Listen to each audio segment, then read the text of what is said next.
Hello. In this video, we'll be talking how you can expand your Amazon business internationally and what steps you have to take. Our guest today is Rael Loventhal from Z.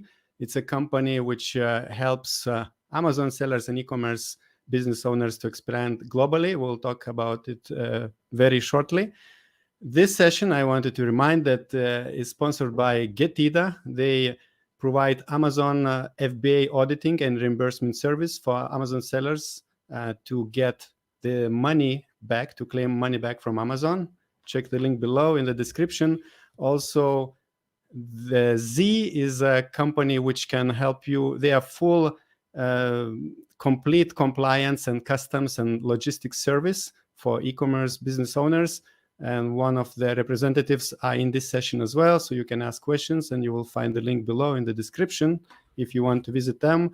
And Perpetua is our next sponsor. They are providing e-commerce solution for working with Amazon, Walmart, and other marketplace advertising platforms. So if you want to optimize and intelligently run your advertising, check them out in the description as well. And Unibrands is a FBA aggregator. They build brands, Amazon brands, and Shopify direct-to-consumer brands as well. So if you have a successful brand, e-commerce brand, check them out and maybe they will acquire you. And finally, last but not least, Helium 10 is all-in-one suite for Amazon sellers. Not only Amazon, actually for Walmart sellers as well. And you can check their link and offer below in the description. And this session I'm hosting together with Sophia from Orange Click. Hi. Hello, everyone. So Sophia runs her own Amazon business. She has a YouTube channel as well, documenting her journey. And our guest is Rael Loventhal from Z. Hello, Rael. Hi, Augustus. Hi, Sophia. Thanks for having us. Very excited to be here. Yeah. Very cool. So as a seller myself, I am very excited about today's session because I really want to learn everything there is in order to expand. So, Rael, the floor is yours.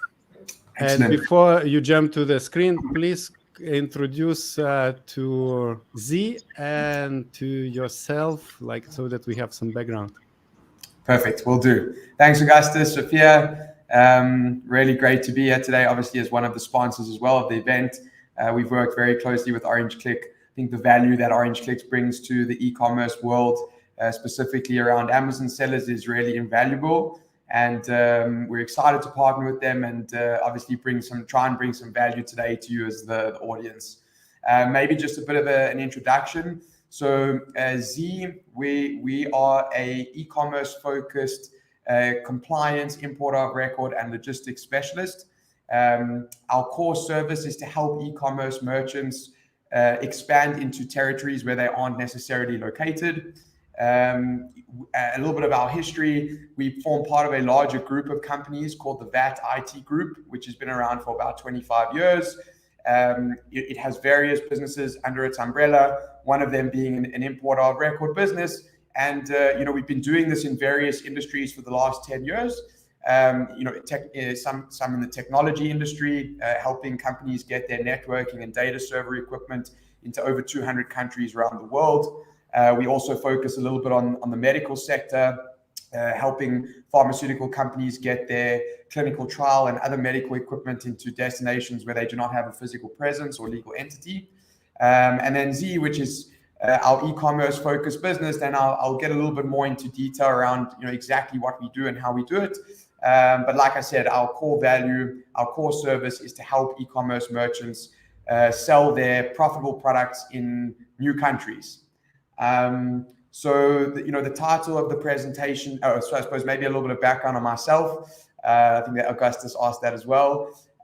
So I'm a chartered accountant by profession, chartered accountant turned salesman.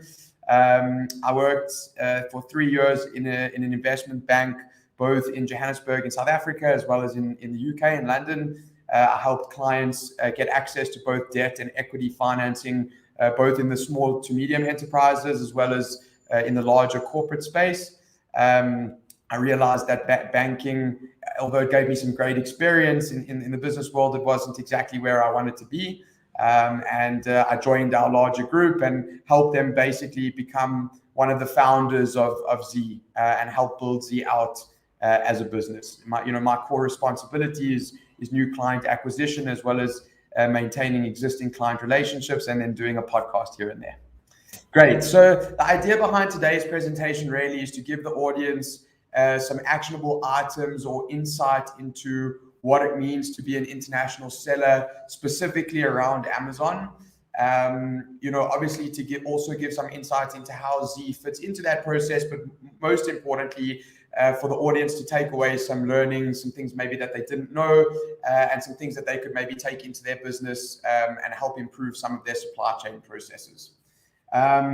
So in our world, we see really two ways to scale any Amazon business, right? The first way is to take your, develop new products and introduce them into your existing market. The second, taking your existing profitable products and introducing them into new markets being new international marketplaces.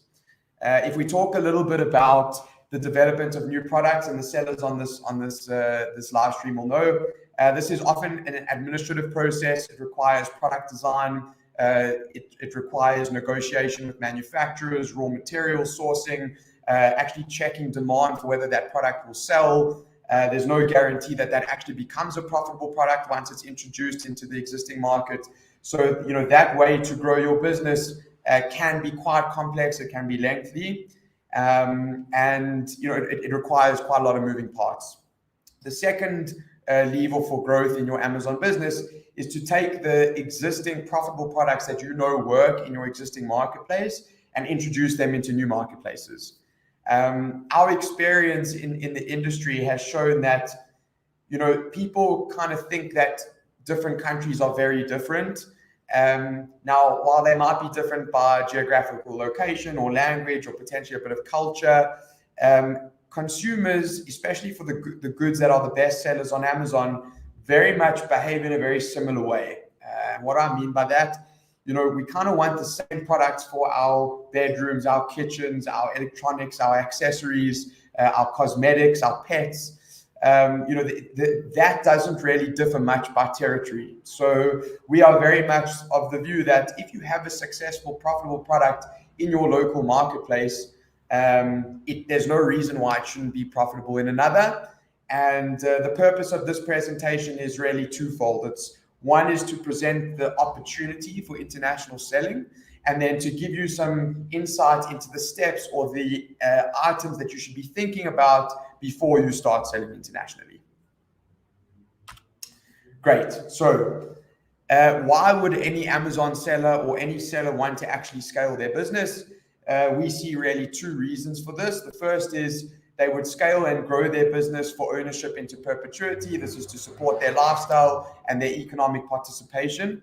And the second is, which has become a very popular part of the Amazon world over the last 3 to 5 years, is to scale an Amazon business for an exit to an aggregator, which is something that Augustus touched on at the beginning, one of the sponsors being Unibrands.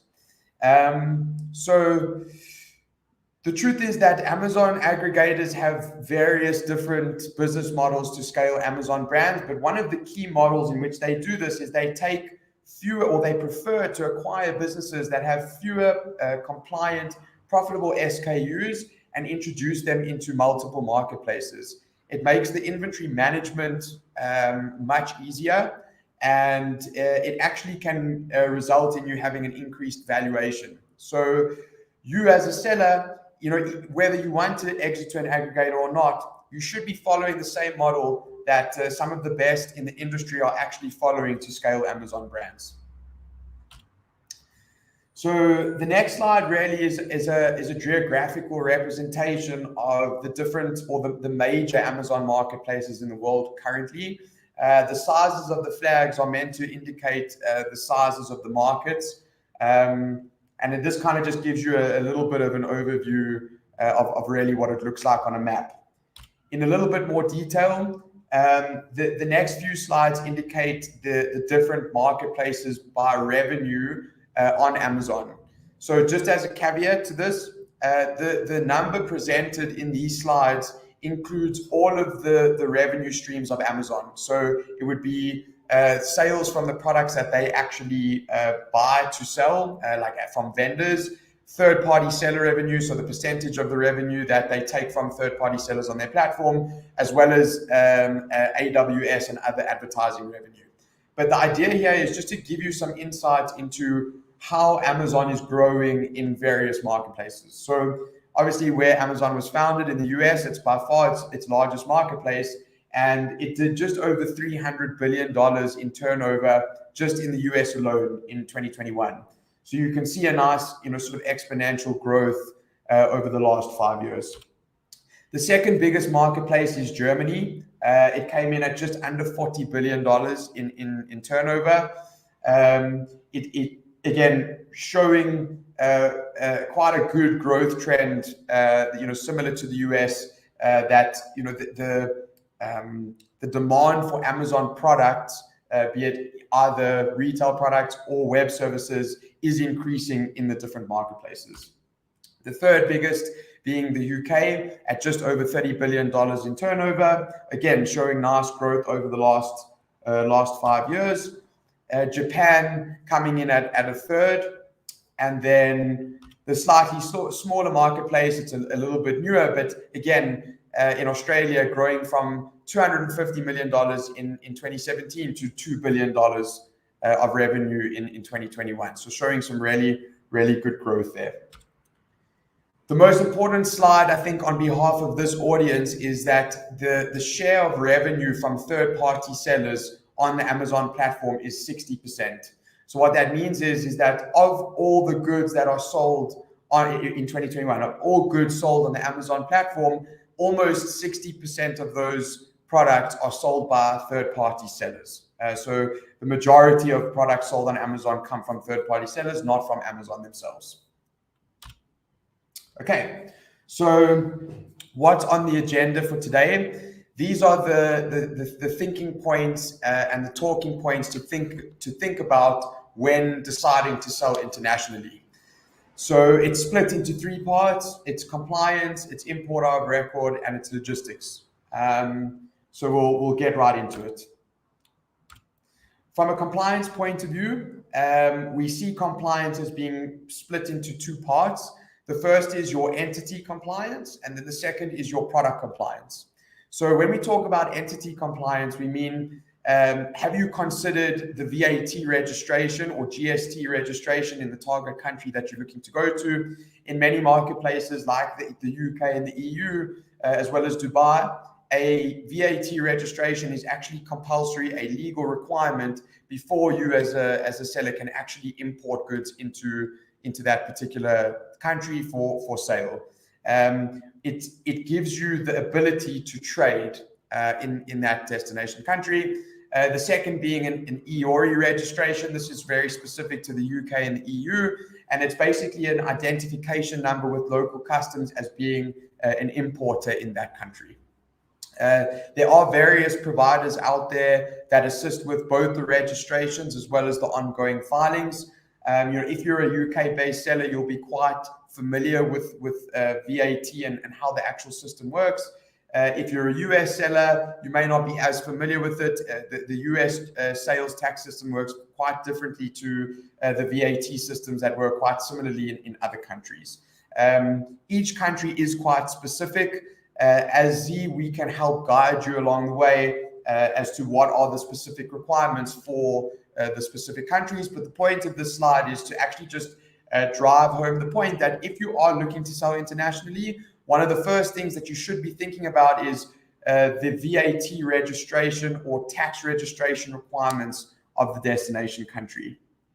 I've seen a question come up in the comments here from Ole. I'll deal with that. So you said, hello from Dallas, Texas. After Brexit, having British citizen and living in the US, selling in the US, will make it easier to sort everything to sell in the UK. So it's a great question. Having British citizenship as in your personal identity, that's not going to make a difference to how you trade in the UK. So if your company is a US-based LLC or incorporated, you will be a foreign importer in the UK, and you will be subject to all of the exact same rules for importing and selling in the UK, despite whether you may be a British citizen or not in your personal capacity. Great. Let's carry on. The second part of compliance is product compliance. So the way that we see this, there's 4 sort of parts or moving parts to product compliance: safety standards, document requirements, testing or verification documents, and labeling requirements. What's written under each of those headings are just sort of things that you can think about under those 4 headings. But the point that I want to get across to you is every country has different rules, and those different rules apply to different types of products. Amazon are becoming a lot more focused on making sure that your products are both legal for sale and legal for import in the country of choice. So I can just give you a small example of this. If you were going to sell electronic products in Europe, your products would need to be CE marked. And if you were going to sell them in Germany specifically, you need to be in compliance with the WEEE directive, which has to do with the recycling of electronic products post-sale. Again, this is something that we consult and advise our sellers on, but I think it's a huge part of selling internationally that is forgotten or not really considered by sellers. And again, having the right partner on board to help identify what's actually needed is really important. I see another question's come up.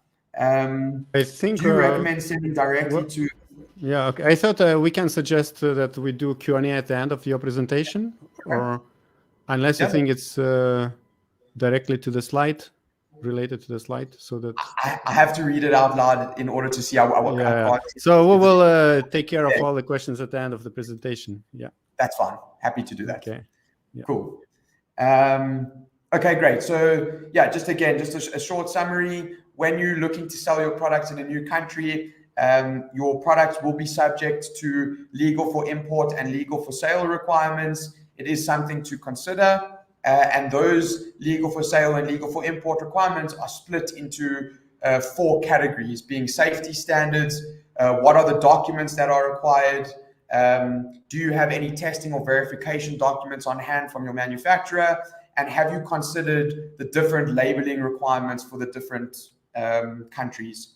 Often a question that gets asked, if I want to sell my products in a new country and they need a new label, do I have to go through a new manufacturing process to stick that label on?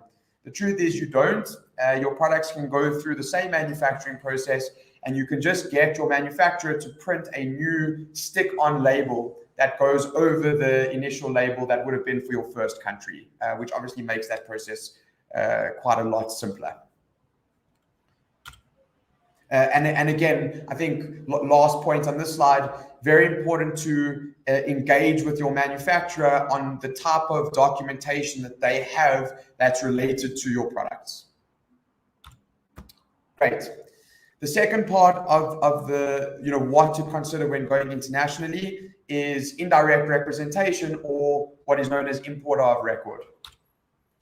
So in order to really understand what an importer of record is, the first thing to look at is a normal international transaction. So let's just say you're activated on Amazon.com and someone in Italy logs onto Amazon.com and decides to order your product. And DHL, FedEx, or one of the couriers will deliver the product, that single product, directly to the customer. That is essentially what's shown on the screen now. That's a normal international transaction where the buyer sits in the second country and the buyer is actually the importer. They pay over the duties and taxes, they pay for the transport of the product, and they pay you directly from an international country. In that situation, there's no need for an importer of record because the buyer itself, or him or herself, is the actual importer. They pay over duties and taxes, and they take care of anything necessary from a customs point of view. when it comes to FBA, and I don't have to explain this to the audience, but you remain the owner of your inventory as the seller all the way until the goods reach an Amazon fulfillment center in the destination country, or 3PL if you're going to be drip feeding Amazon. And then only once the goods are actually imported and delivered to that facility can they then be sold on to the end customer. So you can see now in this situation, there's actually no importer, because you as the foreign company are now a foreign importer. So maybe I said it wrong. There is an importer, but there's no local importer. There's a foreign importer. Now, most countries around the world, you can imagine this. Let's just use the US as an example. There will literally be hundreds of millions of companies trying to import their products into the US. For the US to collect their duties and taxes and hold responsible for those specific imports, it's very difficult to go around the world into Asia, into Europe, into South America, wherever it might be, to actually get a hold of those foreign importers. So what local customs do is they say, hey, we actually want a representative that's based in this country to act on your behalf for customs purposes. And that's really what an importer of record is. And we'll get into a little bit more detail as to what responsibilities are required there. But just as an overview, as you can see, because you become a foreign importer in a new country, you now need local representation to help your goods clear customs. So again, just a summary, in the international transaction with FBA, there's no actual buyer in the destination country. Very importantly, and something I probably should have mentioned earlier, Amazon won't actually help with this process. They help with many things with sellers, but customs responsibility and liability is not one of them. And the seller themselves, as the foreign entity, can't be the importer. And that's really where the plug or the hole that we're filling on behalf of Amazon sellers and other e-commerce merchants. Okay, so just a little bit of insight into what indirect representation or what an importer of record is. We take on certain customs responsibilities and liabilities on behalf of the seller. We list ourselves as the third-party importer on the seller's behalf. A very important part to mention at this point is we will never take physical ownership of the property, and I think, or the inventory, and I think that's where this can often be misunderstood. Because on customs documents, it's often the importer is often referred to as the consignee, which can be confused with the owner of the products. That's never the case with Z. We will never take physical ownership or legal ownership of your products. We just act as a third party on your behalf. We have businesses in all of Amazon's major marketplaces, which allows this to be possible. Some of the responsibilities that we take on are the legal liability for any unpaid duties and taxes. We are responsible for an audit with the local customs officers for a period of up to 7 years after each and every import. So that means we have to maintain a back-end infrastructure that holds all of a full audit trail of all the import documentation that's necessary for that period of time. There are certain legal risks that we take on, as well as certain product responsibilities. For example, if the products are counterfeit, or if they injure anyone in country, the importer of record can be held responsible for that. Right. The sort of third and final part to consider when going internationally is logistics. As a seller in your home country, you will have dealt with logistics before, unless your products are being manufactured in your home country. But when selling internationally, it's important to understand that the logistics provider that you're speaking to is built for your new country, or is efficient for the country that you're looking to sell to. And we'll get into a little bit more detail now. So just a little bit of insight. Often we get the question, well, if you offer logistics services, how are you different from a freight forwarder? So we are not a freight forwarder ourselves. We contract and partner with freight forwarders and courier services that have extensive experience in Amazon deliveries.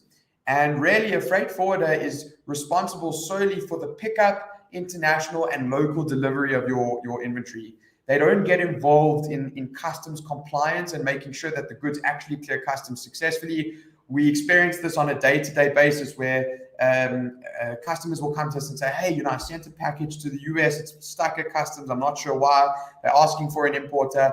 That's because your freight forwarder or your courier service didn't get involved in making sure that your commercial invoice looked the right way for customs clearance purposes. When you speak to a company like us, we prepare all of your customs documentation in a way that makes sure that there's a first-time customs clearance. So again, we're taking care of the customs compliance so that goods can be cleared successfully first time round. You don't have that stress of delays and the sort of other penalties that can come with goods not clearing customs the first time, and also making sure that the goods are cleared in a tax efficient way. But again, the point of this slide really is just to make clear to the audience that a freight forwarder might be able to tell you, look, I can get your products from your supplier in China or in Asia directly to the fulfillment center in Germany, in the UK, in the US, wherever it might be. But you must remember that they will not advise you on the customs clearance part of things. And as I've mentioned before, because you're a foreign importer in a new country, customs compliance is a very important part of the shipping process. Right, so how do we get involved as Z in logistics? As I mentioned, we have partnerships with various courier services and other freight forwarders where we can facilitate the end-to-end logistics or movement of your inventory. And because of the volumes that we see on a monthly and annual basis, we get sort of volume-driven discounted rates that we can then pass on to you as the seller or the client of ours. In saying that, we do understand that the freight forwarding industry is a big one. Sellers may have very established relationships with their own freight forwarders, in which case we understand that. We will actually work very closely with your freight forwarder to make sure that when the goods actually arrive at customs in the destination country, we take care of the customs clearance part of things, make sure that the goods clear customs first time around, and then your freight forwarder can make final delivery to the facility. So we understand that clients may want to use their own freight forwarders. They may have existing relationships that they don't want to move. It's not a problem for us. We will liaise directly with their freight forwarder and facilitate the whole process on their behalf, or coordinate the whole process on the seller's behalf. Okay, so just as an overview of Z's product offering, we help our sellers get their products legal for sale and legal for import for their new country. We do this by taking your products, doing a full assessment on them, understanding what documentation, what labeling is needed, and then guide you along the way to make sure that before we import for you, your products are fully compliant. The second is acting as the importer of record, providing you with that local business to be listed on your customs documentation, to be a third-party importer on your behalf. That's a legal requirement in that new country. Logistics. So like I said, we work closely with various freight forwarders and couriers where we can facilitate the end-to-end logistics, or we will coordinate the logistics process with your chosen freight forwarder. And then the fourth and actually probably most important part in a seller's journey, especially when expanding into countries where VAT is a requirement, is making sure that the customs documentation are prepared in a way that the seller is able to reclaim their import VAT back. In Europe, this can be anywhere between 19 and 21% of the import value of the product. So it can be really the difference between you having a profitable product or not having a profitable product. There are different freight forwarders and other players in the industry that will say to you, we can get your goods into the target country, no problem. And then the seller gets their customs clearance document back, but they actually aren't able to reclaim their import VAT because the freight forwarder or whoever helped them with the customs clearance didn't make sure that their customs documentation was prepared in the way that's needed to actually get that VAT reclaimed back. Okay, I hope that is a good overview. I think before we go into the question session, there was one slide that I thought I would rather talk to it as opposed to have it in the slide. But just to give you a case study of Z, one of our most successful clients, they're a Japanese-based seller. they had 7 different importers for the 7 different countries that they were importing into, and they were booking freight on their own account. After they found Z, they could simplify their supply chain by having one account manager that would facilitate the imports into all 7 countries, and they were able to get a 25% discount on the freight rates that they were able to get in the market. So, that's really the value that we bring into sellers. It's, if you're already selling internationally, there's value in talking to us. Or if you're looking to now go internationally or go and sell in a new country, there's also value in talking to us. So we see both sides as being really important to our business model, and really the value that we can bring to a seller that's either looking to go internationally or has already been selling internationally but wants to simplify their life and see if they can get a little bit of additional profit in their products as well. All right, thank you very much, Rael. And I wanted to mention that this session is part of the Seller Fest Online Summit, where Z is sponsoring this event. And besides the free sessions, which we are live streaming to our YouTube channel, we also have prepared a VIP package. And a colleague of Rael, we recorded a separate video where let me share the screen. Yeah, so I wanted to show that if you would upgrade to a VP package, Marie-Louise Boshoff, she's a managing director from Z. She's sharing 10 most important and practical steps whenever you decide to expand globally. And she was sharing a worksheet which looks like this. So step-by-step things which you will let you not forget what you need to do when you're expanding. And more information about the VP package you will find below in the description of this video. And now let's move on to the questions. The first question we have here. So first, really like the work you guys are doing. So thank you. And it's more of a comment, and maybe you would want to comment on this comment, Rael. Fewer SKUs and more markets sounds like a winning formula. You mentioned it, but what are your thoughts on this? Yeah, and so I think that's really one of the benefits of selling on Amazon. They really give you an easy entry into an international marketplace that you may never have been able to get before.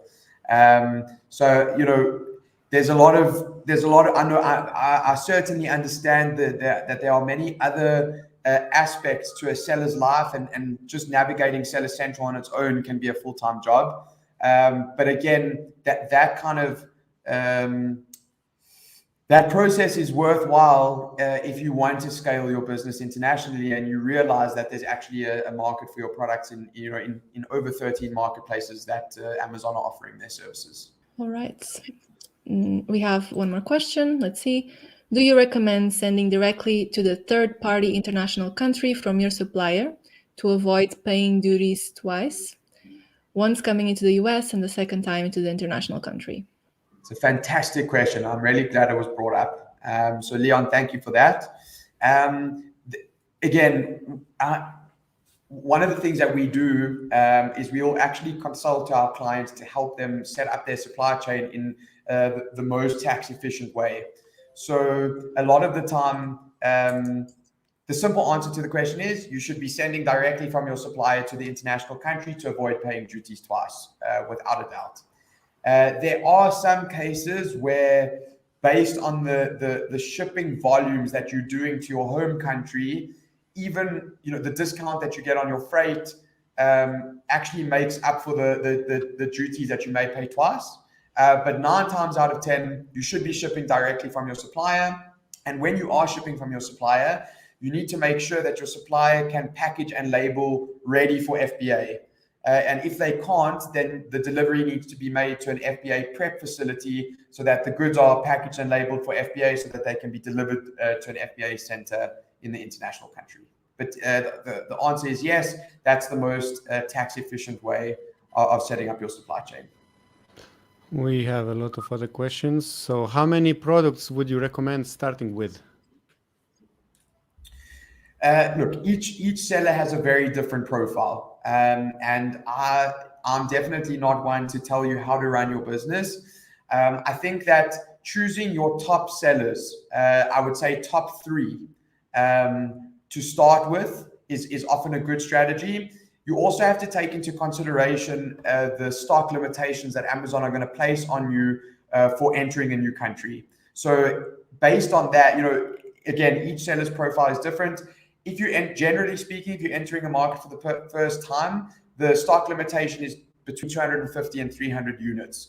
That could be spread across all your ASINs, or it could be per ASIN. It just depends on what your profile is like on Amazon and what your seller ranking is, and various other characteristics of your profile. But the simple answer to the question is, have a look at your best sellers. Use products like Helium 10 or Smart Scout to understand what the demand for those products are in the destination country, and then decide on your products that should be sold. But like I say, generally speaking, consumers behave very similarly in a lot of countries. So you may find that actually your top sellers in one country would probably be your top sellers in another. All right. We have lots of many other questions. I just wanted to say, to share that people are happy with your advices. How Sam says, thank you for sharing. Oleg, I think he was asking one of the questions earlier. And let's see. Next question. What about the Incoterms? Does your company capable to negotiate that? So Incoterms is something that's thrown around the industry a lot. And people ask DDP, DDU, this and that. I think what's important to understand is when you're selling internationally, often DDP is not possible without having a local importer. And that was really what I was trying to get into in the information sharing. So when you use a service like Z's, it will be the most simple DDP shipment, because everything in terms of the customs compliance is taken care of before the shipment leaves the warehouse or manufacturing facility. When using our service, we will prepare all of your customs documentation on your behalf, so you don't have to worry about which Incoterm is being used for what. We take care of all of that for you, so you don't actually have to worry about it. But we determine it to make sure that there's a first-time customs clearance. All right, and now we have maybe a little bit of a broader question, but I would also like to hear how you put it. So overall, how can I sell my products in Europe with my LLC? Okay, great question. So when we talk about Europe specifically, this ties back to the entity compliance part of my presentation. So when you're an FBA seller in Europe, the legal requirement to be VAT registered in Europe is triggered by the fact that you'll be storing goods in that country. And this applies across all European countries. So the starting point to sell products in Europe with your LLC is to get your LLC registered for VAT with a foreign VAT registration in the country that you are looking to sell, or countries that you're looking to sell. That gives you the ability to trade in Europe. The second part is then making sure that the products are compliant. And again, that'll be specific on the products. I'm not going to go too much into detail there. And then the third and sort of probably most important part for import purposes, and this comes up a lot. People come to me and they say, I've got my VAT registration, I've got my IORI number for Germany or France, but I still can't import my goods there. And that's exactly the point. The foreign VAT registration and IORI number gives you the ability to trade in that European country. It doesn't give you the ability to import. And that's where we as Z will provide you with the local representation to import on your behalf. Thank you. Thank you for this input. Let's do another one. So this one is about brand registry. So does it make sense to scale the product without brand registry into many markets, or is it more effort than effect? What do you think? I think that if you want to build a sustainable brand, you should have a brand registry in all of the countries that you're looking to sell. If you're in it for the long term and you are building up a brand, then brand registry in your new country, is possible and should be done. If you have an account manager at Amazon in your local market, they can actually help you transfer your brand registry a lot quicker than you trying to do it yourself. I've spoken to a lot of sellers where Amazon reach out and push the international selling opportunity. So if you do have an account manager, reach out to your account manager, let them help you with the brand registry. If you don't, go, and people will probably laugh at me for saying this, but log tickets through seller support to the point where you actually do get some help from someone. You might not get it the first time, you might not get it the second time. I see Sophia nodding her head. She's definitely been so you need to spam them. You basically need to spam seller support and let them help you transfer the brand registry, because you don't have to go through all of the additional work to do it for the second time. People inside Amazon can help you with the transfer of your brand registry. So the simple answer is yes, you should have your brand registry in most markets, and Amazon will actually help you get there quicker if you do register your brand. They want you to. So again, like if you spam them through seller support, they'll eventually help you. We have another question from the same person, from Magda. She's talking about Amazon VAT services. Is it worth a try for the beginning for registering the VAT and declaration, or is it better to work with specialized company outside Amazon partnership? Don't be biased. Okay, so the answer to this question is dependent on what you want as the seller. So if you want a cheap service, then Amazon VAT services is what you should go for. If you want a cheap entry with the VAT registration, that Amazon VAT services will give you that. Like most services that Amazon scale to all of their sellers, the actual service level or client service level deteriorates over time. So I can just give you the feedback that we get, on a daily basis. They go with Amazon VAT services because it's cheap, and then as soon as they need to actually start doing their filings, making sure that they can actually get the import VAT back, amending anything in their filings, that's when it gets really difficult, and then they want to move away from Amazon VAT services, because everything is managed through a portal. You can never really speak to a human being on the other side. So the choice is yours as the seller. It's going to be a choice between cost and customer service. If you want customer service, you're going to pay a little bit more. If you want to have a less cost, then you're going to have a little bit less customer service. All right, the next question in a row is from Joe. Maybe I missed it, but are duties, taxes paid before goods are shipped, or is it after it arrives? Joe, that's another great question. So duties and taxes are required to be paid before the goods clear customs. So practically speaking, what will happen is they'll arrive at customs. The customs broker makes the customs entry on the customs system, and you'd be surprised. Most countries around the world are still using customs entry systems from the 70s. So it's actually a very, very manual process. There's a human being that has to type out all of the products, all of the HS codes, and actually make physical payment of the duties and taxes when the goods arrive there. So the answer is the duties and taxes are paid upon customs clearance. The goods cannot clear customs until duties and taxes are paid. How this relates to Z, we actually pay over the duties and taxes on your behalf. So we will invoice you for duties and taxes before your shipment leaves, if it's going by air freight, because it will arrive within a day or two. If it's going by sea freight, we will invoice you 2 or 3 days before the goods arrive at customs, so that the money clears in our bank account and we can make payment, so that to make sure that there's no delays once the goods have arrived. All right. Well, we have a lot of questions coming in, so thank you so much for answering. One question that we have here, it pertains again to Incoterms. So what Incoterms do you suggest when shipping products globally? So maybe there's something that you prefer to work with. What is that? So Angelica, so sorry, Sophia, I think the question that's being showed on the screen is what freight forwarding type do you suggest when shipping products globally? I interpreted it as Incoterms, but perhaps you interpret it differently. I see this maybe as like air versus sea. I think that's what she means.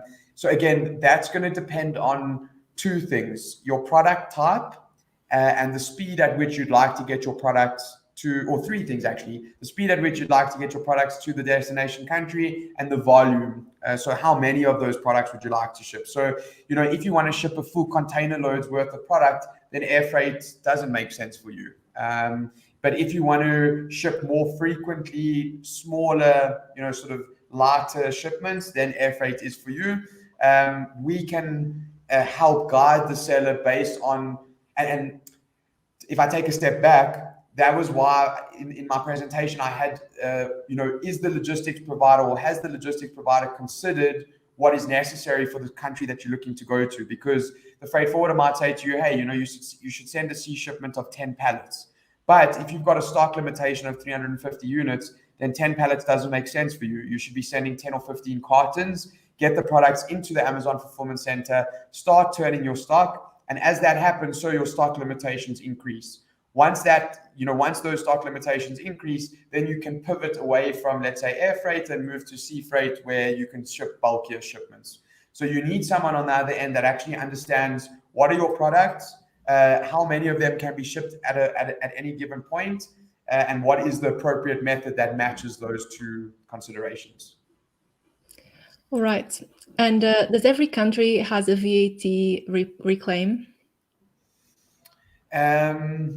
No. So the US doesn't have a VAT system. So when you import goods into the US, it's only non-refundable duties that are applicable. So people will, buzzword in the industry is trade war duties, as an example. So if you're importing products from China, you might get slapped with an additional 25 or 30% duty on that specific product based on where it came from. In countries where VAT is applicable, yes, every country has VAT reclaim. That is simply how a VAT system works. There is sales VAT once the goods are sold, and then there's import VAT when the goods are imported, which is entitled to be reclaimed by the seller. All right. Our questions are not finished yet. We still have at least 5. So let's talk about Z. What are your service fees? So it depends on the country that you're looking to go to. Z, I love that. It depends on the country you're going to and what service it is that you're looking for. But our fixed fee is $250 per shipment. That fee will cover your dedicated account manager that will manage the entire process, prepare all the customs documentation on your behalf, make sure that goods clear customs successfully. We'll interact with you through our app or via email, just depending on what is preferable for you. And then depending on which country it goes to, we charge a percentage of the import value of the goods for actually taking on the risk as a local importer. So my best advice for you, Jiangzhu, I hope I pronounced your name correctly, come visit our website, submit a query there on the Contact Us form. And one of our consultants will reach out to you, and we can actually prepare, a detailed quotation for you that would also include an accurate forecast of the duties and taxes. We understand that sellers need to know what is the cost per unit for them to get their goods into an Amazon Fulfillment Center in the target country, because that cost per unit has to go into their profitability calculation to see if they've still got margin once all the duties and taxes and freight and other charges have been charged. So come to us, give us the information that we need in order to prepare that quotation, and we will actually present to you on a cost per unit basis what is it going to cost you to get into whichever country you're looking to go to. And the link to Z you can find in the description of this video, or website is short and sweet, z.co, but also for your convenience the link is below in the description. One more question from Angelica. When expanding globally and languages is different, do we need to follow some compliance in labeling and packaging the products? Yes. So yes, the simple answer to that question is yes. There will be certain labeling requirements. I'm not going to get into the detail of what that is because it changes per country. But it's brought up another point that I want to bring to the audience.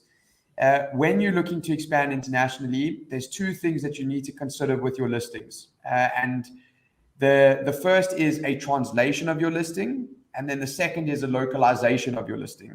Okay, so if I can do this by just by way of an example. So let's say you're a US seller and you now want to sell in the UK. Okay. There's no translation that's needed because both are English-speaking countries. So that makes it sort of a more of a simple process.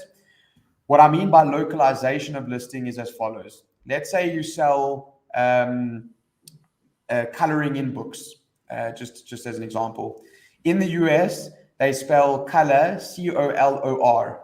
In the UK, they spell color C-O-L-O-U-R. Now, if you're going to be doing PPC and organic ranking, and if people in the UK are going to search coloring in with the U, and you haven't put the U in your listing, you're not going to come up on Amazon's organic search or under PPC.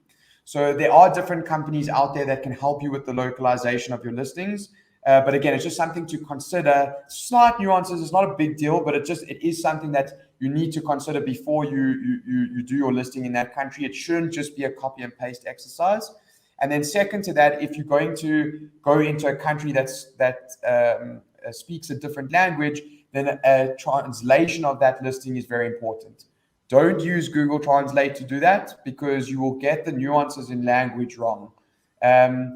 Get the translation done by there's many providers out there that can help you with that. It's kind of like a once-off thing. Once it's done, it's done. Your listing is completed. But it's important that you get it right the first time, because if you don't, so for example, in like Germany or Japan, customers on Amazon are very specific about how the listings are read out to them. You won't sell your products if it's just a random translation of words. It's got to speak to those people in those countries. So again, just something to consider before you do or move your listing. Cool. So this question, I also think is very interesting. Leon has another good question. If your supplier ships direct, it takes out any oversight you have on the product, and also you need to set up a third-party warehousing to hold the products in the international country. So do you need to, and why? Good point. You need to make sure with your supplier that there is some kind of quality control procedure that's in place. You would want to do that whether that's going to an international marketplace or to your home market.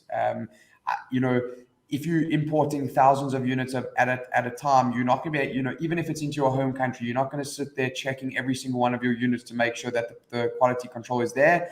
Part of finding the right manufacturer is making sure that they have sufficient quality control procedures in place. So your point about not having any oversight over the product before it arrives in the fulfillment center, that in itself is correct, but that risk can be mitigated by finding the right supplier, and also getting a few test shipments sent to your home country just to check your products before you actually start shipping them to the international country. The question around, do you need to set up third-party warehousing to hold products in the international country? That is really dependent on your Amazon business and your supply chain requirements. If you are used to or want to send full container loads into Europe or the UK, for example, Amazon won't accept full container load deliveries in any of their warehouses in those countries. So in that case, you would have to set up a third-party warehousing facility that would temporarily store and then drip feed your goods into an Amazon facility. The US has much better infrastructure in that regard. Like, they will accept full container load deliveries directly to Amazon. Generally speaking, if you're going into a new market, like I said, especially for the first time, smaller LCL or courier air freight shipments are preferable to begin with, just because you want to get your stock there as quickly as possible to get it turning. Once it's turning, then you adapt your supply chain to make up for additional stock. And again, the calculation that you're going to have to do on your end is, if you're going to send bulkier shipments and do temporary storage, is that going to cost you more than sending sort of more frequent shipments, smaller shipments? And again, that depends on your product and on your business. Thank you. And we have two more questions that are somehow about the same topic. So we have from Earl, does a product that sells from country A will also sell on country B, or do you need to have a different market research? And then we have Leon again that asks, how do you gauge the market demand for your products in the international countries to make sure it has the same demand as in the US? The best way to do that is to use tools like Jungle Scout, Helium 10, or Smart Scout. They have international marketplace functionality for your product, or just generally for demand for various products. That's the best way to gauge the international demand. A second way that you can gauge international demand for your product is turning on the drop shipping capability from within your home seller account. What do I mean by that? So if you have an Amazon.com account, you can actually switch on functionality that allows you to sell your product in Italy, let's say, where the buyer pays for the freight and duties in order to get their goods to that country. So that also is a nice way for you to understand which countries are demanding your product. It won't give you the full picture because obviously in that setup, you don't have access to Amazon's Prime members because you can't guarantee next day delivery, and Prime members are by far the biggest spenders on the platform. So if you turn on the international shipping capability, from fulfilling orders from your local country into an international country, that'll help you understand which countries there is demand for your product.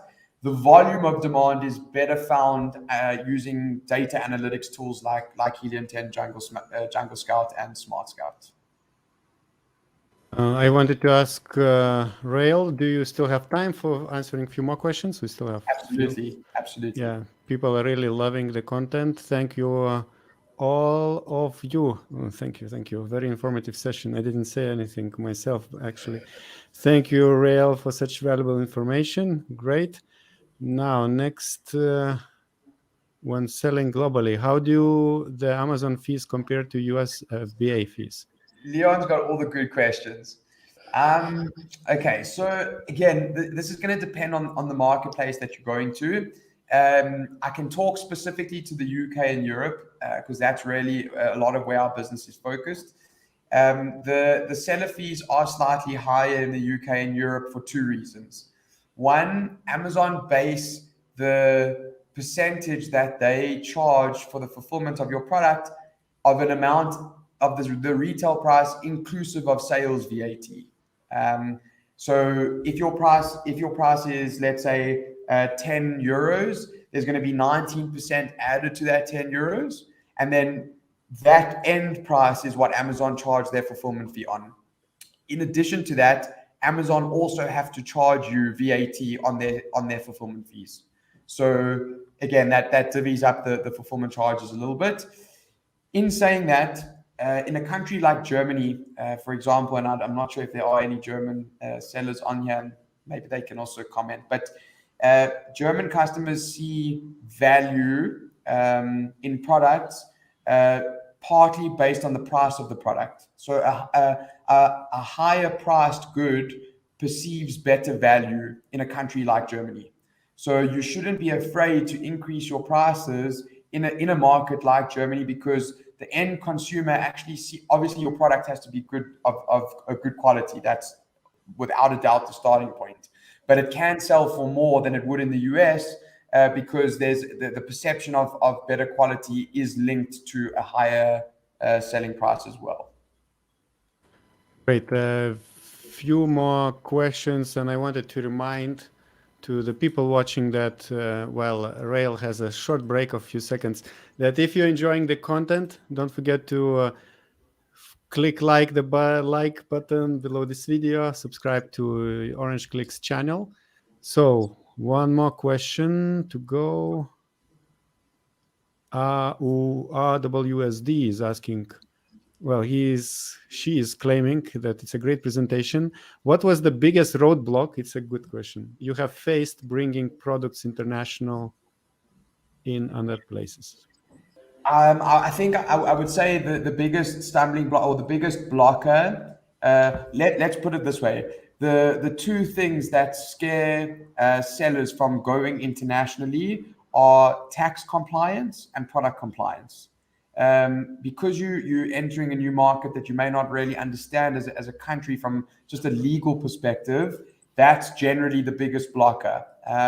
We have clients that are considered in the top 100 US sellers in the USA, and they were scared from expanding internationally because they were worried about tax compliance and whether their products were actually compliant for that local market, and they didn't have staff or resources to put on that as a sort of a full-time research project.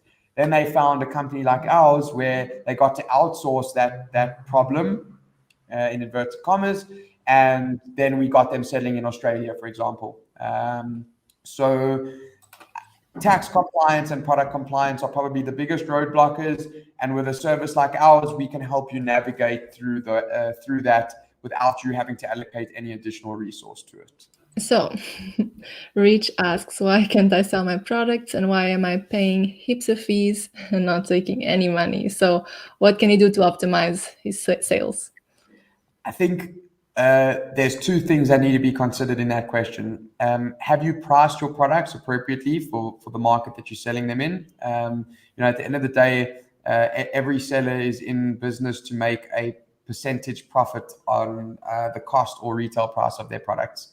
So, having a spreadsheet that contains the retail price of the goods, any government taxes, costs that are incurred to getting your product to the fulfillment center, costs to sell the product like PPC and various others, you've got to make sure that you've taken into account all the various costs that are going to be deducted before or after the retail price of your product.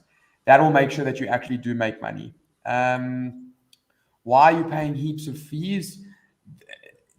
I'm not sure I can answer that question, but I think just if you want to make sure that your products are profitable, have a spreadsheet that takes into account retail price, all of the costs per unit, get a net profit per unit, and then keep yourself accountable to those costs as they come in. I think it's a very common feeling if you're not profitable, that basically all of your money goes to fees. So I understand where it comes from, but that was great advice. So we have one more question from Earl. Do you suggest to start selling in the US first before expanding to other Amazon markets, or where should we start selling? Earl, so that depends on where you're based. I think that it's definitely best if you have Amazon in your local country, that's where you should start selling first, because that's what you'll understand the best, and you can order your sample products directly to your home. You can get yourself pretty much set up to sell in your home country. Once you're selling in your home country, then you need to decide on your next destination based on where you think the demand for your product will be. So I can just give you a silly example. If you were selling surfboards, you wouldn't go to, let's say, Poland to sell surfboards because there's no coastline in Poland. So I'm saying, like, there's just those basic things that you need to consider. What is your product? Can it be sold? Is it relatable to the destination that you're looking to sell it to? And if the answer to that question is yes, then use the tools that are available out there to do market demand research and then execute on it. And I think, when you're entering a market for the first time, the biggest way or the best way to improve your sales is by using PPC or coupons. Actually, coupons can be even more effective than PPC because the customers perceive there to be more value when you get 15% off as opposed to paying Amazon 15% to have your product appear on the first page. And when you launch a product in a new market, you actually may start with making losses on that product initially because you want to drive demand. Once you've driven the demand and you can start lowering your PPC and slightly increasing your price, then you'll start to see additional sales and profitability come through. But a lot of sellers that I speak to are not willing to make that or take that risk or make that investment. They want to be profitable from day one. I understand why, definitely. I understand why. But there might be a little bit of investment that you need to make before you can be super profitable. And I think another thing that is relatable on this specific topic is that your listings can be dual use. And what I mean by that is if you have a listing in your home market, you can transfer the reviews and comments of that listing into your new market. And you should definitely do that because that actually helps improve your ability to sell that product and rank better organically in that new market. Thank you. Launching a new is always an investment. So yes, that was a great answer. And our final question for today is, what about Amazon in Poland? Will Amazon also send to neighbor countries? What about Amazon in Poland? So Amazon in Poland, the way that I understand it is Amazon set up facilities in Poland and Czech Republic actually to service the demand in Germany. The majority of the demand of product from Europe comes from Germany. It's just by virtue of Germany having the largest economy in Europe and the biggest consumer demand. It's not to say that there aren't, obviously if the products are in Poland, people in Poland can get the goods from there. But I know that strategically it made sense for Amazon to set up warehousing in Czech Republic and Poland because it's cheaper to have warehousing there and then send goods cross-border than it is to have warehousing in Germany. Will Amazon also send to neighboring countries, for example, I think you're asking about Lithuania. Yes, if your international selling is turned on, so your drop shipping international selling is turned on. But I know, for example, in marketplaces like let's say Netherlands or Sweden, Amazon don't have facilities in Netherlands or Sweden, but they fulfill orders in Netherlands and Sweden from warehouses in France and Germany. Yeah, Litva is a Slavic name for Lithuania, the country where I'm from. So it's great.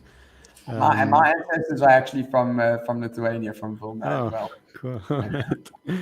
Okay, good. Lots of questions. Earl is really happy about your answers. Thank you very much. So one more time, Rael, how people can get in touch with you? Well, I can answer that. You will find the link below. But how can Z help Amazon sellers in general? So I think for being such a great audience and asking so many questions, I'm going to put out my personal email address. It's Rael, L-R-A-E-L, and another L @zee.co. You can email me directly, and I'll assist you with your query. For all the listeners that are here today, I'm going to offer a 50% discount on your first shipment with us, should you decide to go ahead, which I think can be really valuable. How can we help Amazon sellers?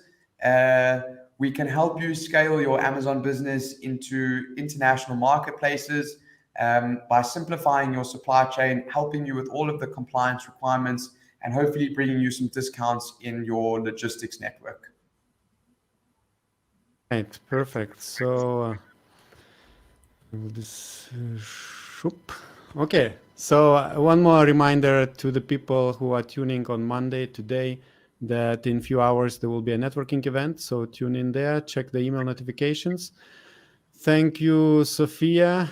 Thank you, Rael. Thank you for having me. Yeah. Thank you. Thanks, Sophia. It's been a great conversation. Yes. And now I would like to invite everyone to watch other video where Rael's colleague, Mari, is talking about how you can expand to business globally. So you can have another person from Z explaining the strategies and the steps you have to take. So check this video.